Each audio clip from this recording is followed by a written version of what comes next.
In today's video, I'm wanting to teach you how to create login page in Google Sites. We'll be doing this by embedding custom code directly into your Google site, which is a simple way to place a login page design onto your site without needing to build it from scratch inside the editor. If you already have your login page code prepared, this process is very quick and easy to follow. To begin, open your Google site and go to the page where you want the login section to appear.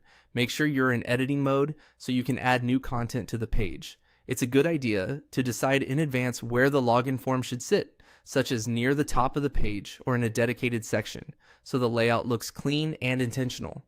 Once you're on the correct page, look for the embed option in the editor. This is the tool that allows you to place external content or custom HTML into your site. Click Embed to open the embed window.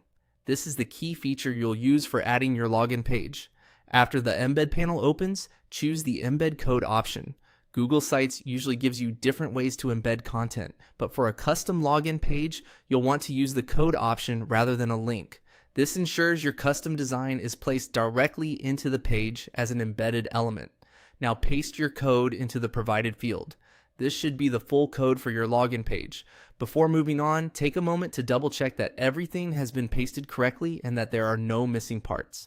If your code contains styling or form elements, they should all be included so the login page displays properly. Next, click Next. Google Sites will generate a preview of the embedded content so you can see how it's expected to appear on the page. This preview step is useful because it gives you a chance to confirm that the embedded login page looks right before placing it into your site. If everything looks good in the preview, go ahead and click Insert. This will place the embedded login page onto your Google site.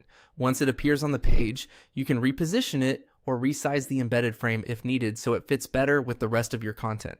At this point, your login page has been added to the site. For best results, review how it looks in preview mode and make sure the spacing and placement feel natural on the page. When you're happy with it, you can move on to publishing your site so others can view the changes. That's how to create a login page in Google Sites.